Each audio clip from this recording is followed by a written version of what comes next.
A atração a seguir é recomendada para todas as idades.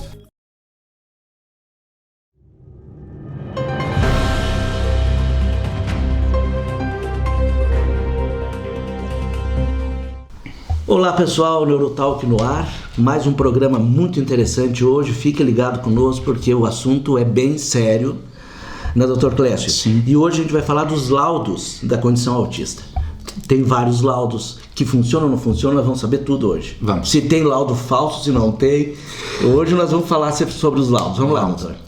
Gente, o laudo é um tema extremamente importante para a condição autista, porque eu sempre coloco para os meus avaliados o seguinte: você tem um diagnóstico e você tem uma qualificação desse diagnóstico, certo. Tá? E a qualificação é a parte essencial de um laudo. Então, assim, um laudo, ele é um documento oficial. O laudo, ele não é um centralizador de um CID, de um Código Internacional de Doença, tá? O diagnóstico em si, inclusive com o nível de suporte, ele não fala muito.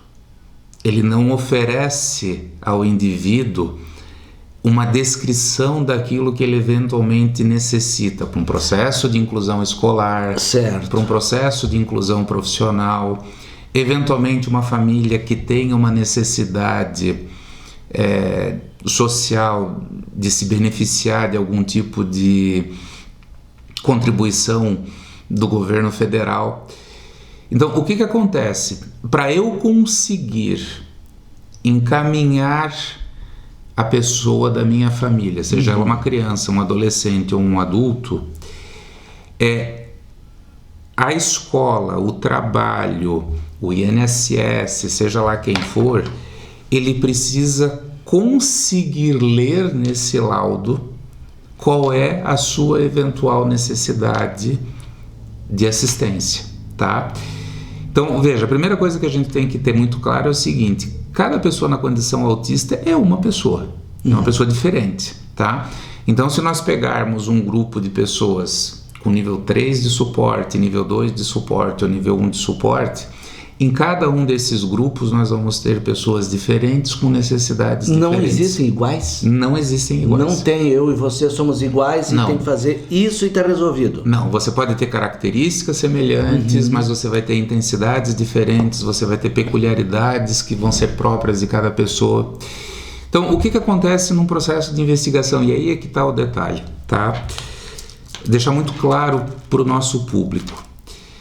Todo e qualquer profissional da área da saúde, psicólogos, pedagogos, neuropsicopedagogos, fisioterapeutas, fonoaudiólogos, eles podem laudar a questão da condição autista, assim como o profissional médico, tá? O que existe no Brasil é que para você ter a sua identificação, a chamada CIPTEA, e para você poder buscar aquilo que a lei oferece em termos de benefício, o que é considerado é o laudo médico. Certo. Tá? E qualquer especialidade médica ou é o psiquiatra? Pela lei brasileira, qualquer médico que tenha um CRM, ele pode dar um laudo. Agora, o que acontece? Você vai observar em alguns municípios e alguns estados que eles vão exigir que seja ou o neurologista ou o psiquiatra, que tenha o RQM, tá? Então isso vai variar. Porém, a lei brasileira é muito clara. Qualquer médico... O clínico geral pode também. Pode. Agora, o que acontece? A questão da condição autista, independentemente da faixa etária, ela é uma questão interdisciplinar. Ela não é isoladamente um objeto de estudo, um objeto clínico que pertença a uma disciplina da área da saúde. Por quê? Quando você avalia a questão autista, você vai avaliar o quê? Sim, a condição médica, sim, a questão neurocognitiva, sim, a questão pedagógica, sim, a questão nutricional, sim, a questão fonoaudiológica. Então, o que acontece? Quando esta pessoa, independentemente da faixa etária, ela faz um processo de investigação, ela termina esse processo, ou ela começa, mas o termina no sentido de ter o seu laudo oficial, com a figura do profissional médico, tá? E o protocolo que se sugere é que esta pessoa, então, seja investigada dentro de diferentes categorias. Eu vou dar um exemplo da questão infantil. Quando você avalia uma criança e essa criança fecha para uma condição autista, essa criança ela vai precisar de um processo de adaptação e de inclusão dentro da escola, tá? A questão é, ok, o que tem que ser feito é incluir. A pergunta é, como incluir? Então, qual é a necessidade pedagógica? Essa criança tem um déficit de aprendizagem? Essa criança tem um transtorno da aprendizagem? Dentro do transtorno de aprendizagem, por exemplo, linguagem. Ela tem um prejuízo de linguagem expressivo-receptiva. Esse prejuízo é verbal, oral ou das duas situações. Tudo isso precisa ser muito bem investigado, porque é o que vai dar subsídio para a escola acolher essa criança e fazer o que a gente chama de PEI, que é o Plano de Educação Individual. Então você vai ajustar o método educacional para a necessidade daquela criança. Quando essa criança chega na escola com um laudo colocando que ela está na condição autista, que ela é verbal, que ela não é verbal, que ela é nível isso, que ela é nível aquilo, e só isso... E isso vai estar no laudo? Deveria, mas nunca está. Nem sempre está. Porque senão como que o teu profissional vai saber, né? Exatamente. Então assim, o laudo de uma pessoa na condição autista, ele obrigatoriamente deveria constar, sim, o CID, porque é um protocolo formal, tá? E a descrição qualitativa das necessidades que esse indivíduo tem para viver um processo de inclusão. Ele precisa, né? Ele precisa, a escola precisa, o trabalho precisa, porque a condição autista, Céu, ela não é... Eu gosto muito de usar essa expressão. A condição autista, ela não é uma propriedade de alguém. A condição autista, ela é multifacetada, ela tem diferentes linhas de características. Essas linhas de características, elas podem estar envolvendo diferentes áreas de funcionamento, tá? E essas diferentes áreas de funcionamento, o que acontece? Elas são de competência de diferentes áreas. É o que a gente chama na área da saúde de uma interdisciplinariedade. Então, por exemplo, eu identifiquei num filho seu uma questão neurocognitiva. Isso precisa ser dividido com o neuropsicopedagogo, que precisa ser dividido com a fono, que precisa ser dividido com o médico, para juntos terem um plano de ação em termos de tratamento, orquestrado para que todos falem o mesmo idioma. E, fundamentalmente, para a escola, você poder apresentar para a escola qual é essa real necessidade, quais são as características que essa criança tem, para que daí o professor, que é um outro profissional que vai entrar dentro desse processo, ele crie uma forma de ajuste e de integração dessa criança. E esse professor, ele tem uma especialização? Tu já tem isso para... Porque entrou na sala de aula, meu filho tem um problema, tá tudo no laudo. E se eu não tenho um profissional que entenda e que vá fazer isso? Eu vou até tentar responder a tua pergunta de uma forma um pouco mais ampla, tá? O que eu estou falando aqui sobre o laudo, eu estou falando sobre um protocolo que é sugerido pela Organização Mundial de Saúde, é sugerido pelas entidades que atuam dentro da saúde. A coisa não acontece dessa forma, tá? Então, assim, você encontra muitos laudos que vem descrito CID, que necessita de inclusão, porém, as informações do restante dessa rede de saúde, você nem sempre vai observar que estão colocadas dentro desse laudo, tá? E aí, sim, é claro, você não vai ter escolas que sempre vão ter profissionais especializados para fazer esse trabalho.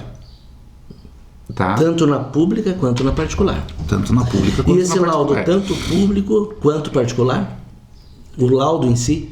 A coisa é tão zoneada, tá?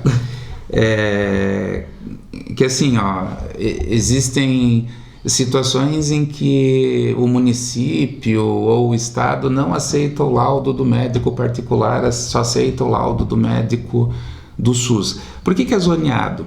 Porque ao mesmo tempo em que você tem uma prerrogativa em que um médico devidamente formado, certo, ele tem um livre exercício da sua profissão e ele pode executar, você vai encontrar leis que vão dizer que não pode ser particular, tem que ser do SUS, leis que vão dizer que não pode, mesmo tendo CRM, tem que ser um neurologista, tem que ser um psiquiatra, tá?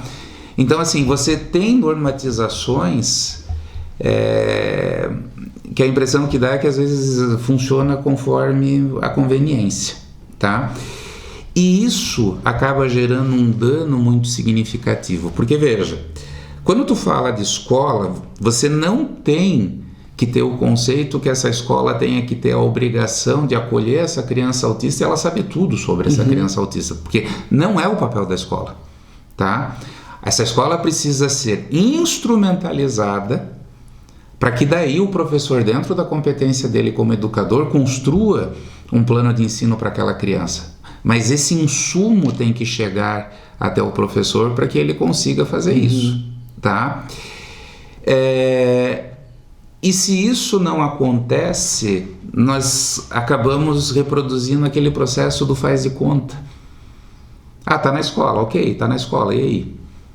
Tá na escola para quê?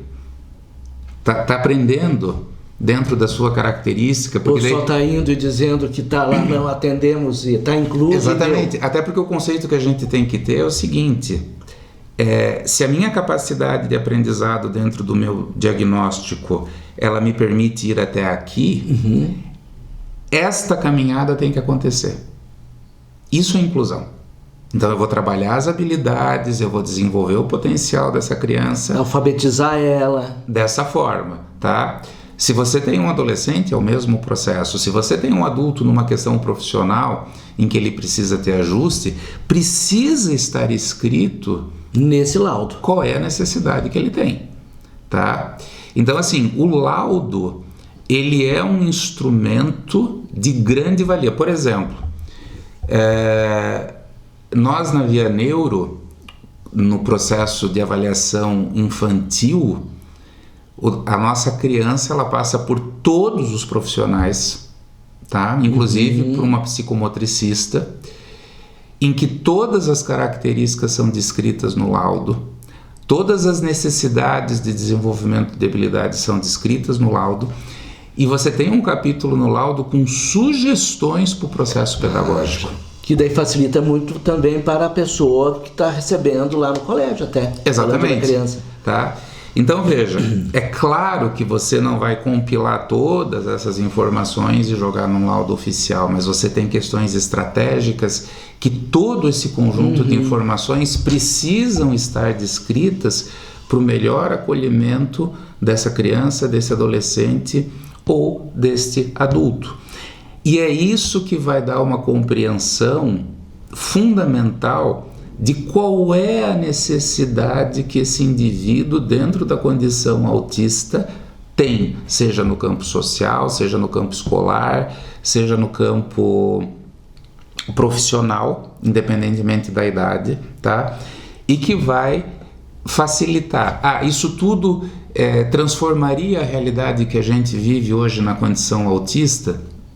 Não de imediato, tá? Mas a questão autista, ela precisa gerar uma cultura da necessidade dessa interdisciplinariedade, tá? Ela precisa mostrar para a sociedade a necessidade dessa diversidade de profissionais que atuam não só num processo de avaliação diagnóstica, mas num processo de tratamento. E isso precisa ser levado para os espaços em que essas pessoas na condição autista atuam, para que efetivamente elas consigam ser acolhidas Verdadeiramente. E não só também no colégio, porque dentro de casa os pais vão saber com esse laudo, com essas sugestões, como melhorar a vida em si, da criança na condição. E aí tem uma coisa que é interessante, né? Tu tá falando da família e tal. Eu tô falando aqui de um processo que, por incrível que pareça, poucas pessoas dentro da realidade brasileira conseguem viver, tá? Por quê? A grande massa da população brasileira, ela faz uso do Sistema Único de Saúde. Certo. Tá? O que nós sabemos hoje? Nós sabemos que muitos municípios dentro do Brasil não oferecem serviços especializados. Tá? Na condição tardia, que envolve adolescentes e adultos, esses serviços, eles são praticamente zerados. Some. E a nossa cidade, que nós estamos em Lages, Santa Catarina? O nosso SUS em si, atende? Lages hoje oferece, Lages hoje tem núcleos de apoio à condição autista, tá? É uma cidade até um pouco diferenciada nesse sentido, porém nós também temos alguns problemas em questão de tempo, de avaliação e tal. Mas assim, veja, nós estamos falando de Lages, que é uma cidade referência na região serrana do estado de Santa Catarina. Os outros 19 municípios ao redor, quase nenhum deles tem. Pegaria a nossa Amures em si, né? Exato, quase nenhum deles tem. E essa é uma realidade brasileira, tá? Então, assim, existe uma diferença e isso tem que estar muito claro. Ok, eu fiz o meu processo, eu recebi o meu laudo, está escrito lá que eu tenho algumas necessidades e que eu tenho o CID e tal. Beleza, isso é um laudo. Mas é muito diferente quando esse laudo ele retrata efetivamente qual é a sua necessidade em termos de processo de adaptação. E as principais necessidades em si. Então, assim, você apresentar o teu laudo para mim, que sou o teu chefe, estando lá um diagnóstico de autismo e tal, é uma coisa. Estando escrito que você tem hipersensibilidade sensorial, que você tem uma dificuldade de trabalhar com mudanças de rotina, que a sugestão é essa, para mim, que sou leigo e que tenho você como meu funcionário, passa a ser mais fácil de eu até onde eu vou te encaixar. Vou encaixar o céu aqui, que aqui ele vai se dar bem e produzir muito mais que muitas pessoas que não estão na condição. Então, o que tem que estar bem claro?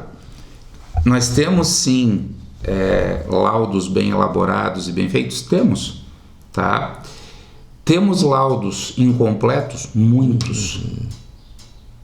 Tá? A maioria é incompleto? Tem Olha, uma porcentagem que tu pode dizer para nós? Eu vou te dizer uma coisa, do que eu vivo, tá?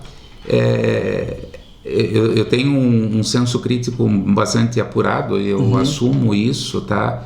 Mas eu vejo isso, a incompletude como predominante.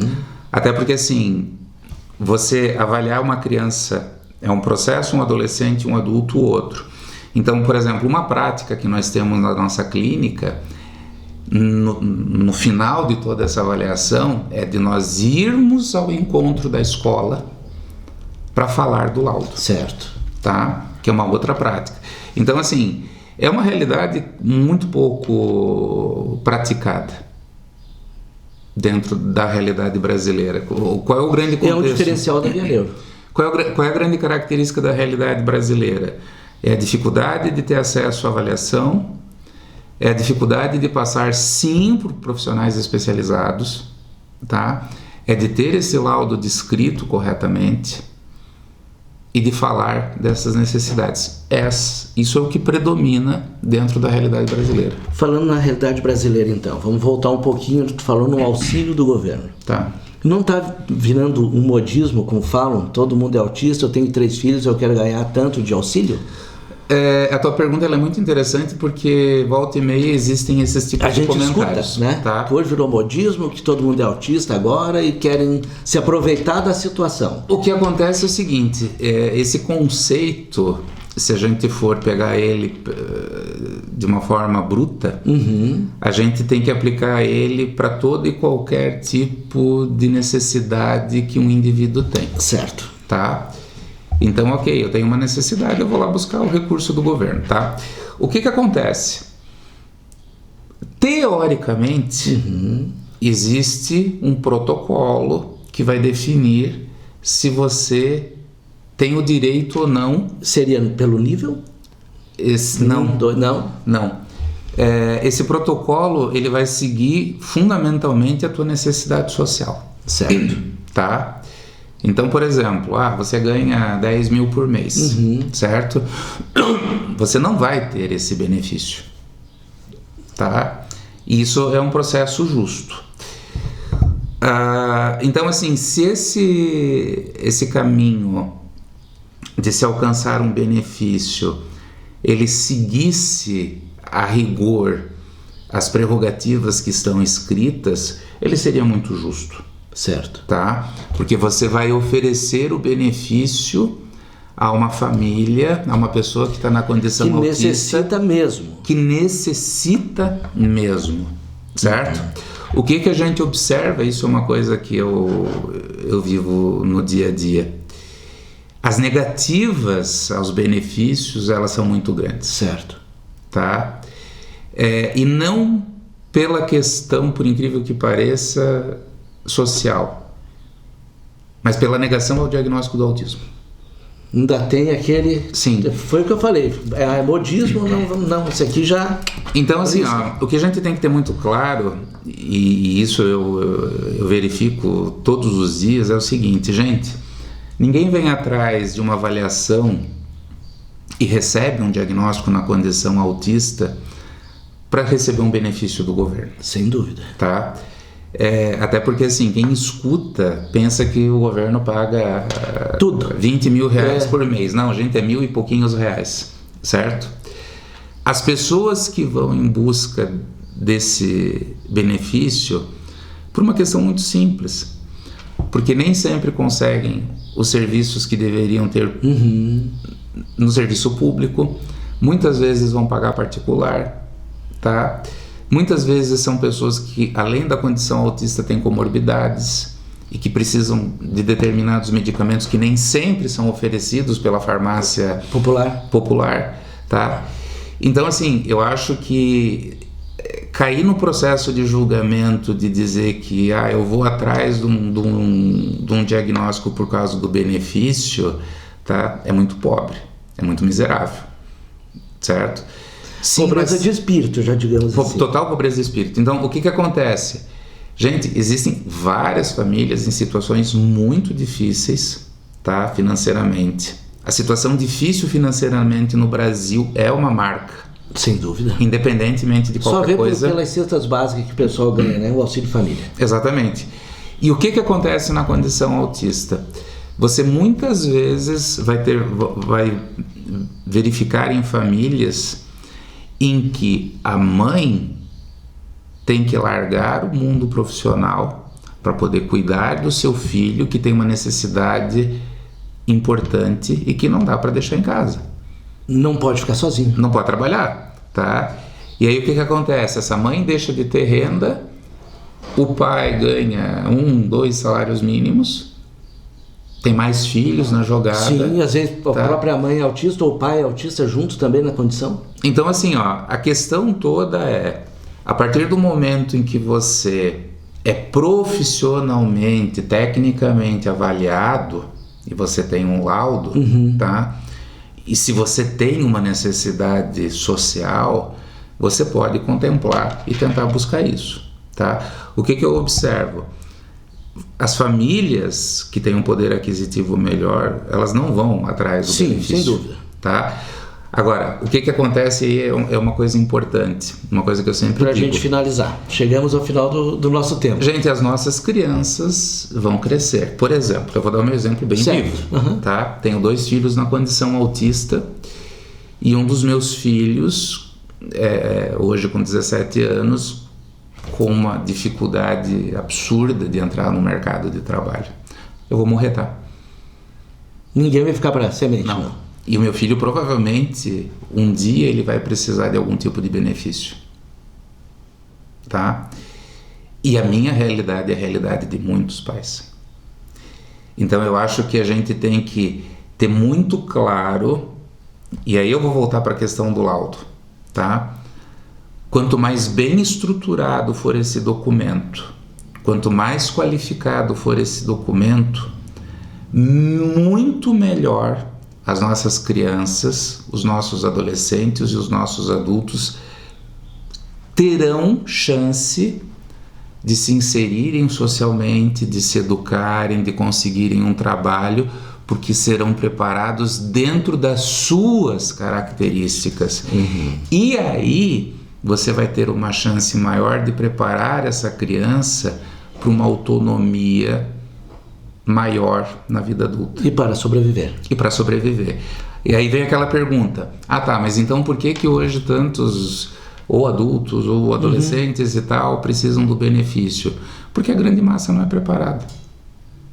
Não estão preparados. A condição autista ela é muito maior do que um diagnóstico, tá? E se você não trabalha esse diagnóstico, se você não preparar isso, gente, eu sinto muito. A situação só vai se agravar, tá? Então é essa preocupação que a gente tem que ter. Clécio, obrigado. Acho que a gente tirou muitas dúvidas, minhas principalmente, que eu estava, principalmente o modismo, que hoje o pessoal fala muito, e aí tu explicou que não é um modismo. Pessoal, semana que vem a gente está de volta com mais um assunto interessante aqui junto com o Dr. Clécio. Um grande abraço, até mais. Gente. Tchau.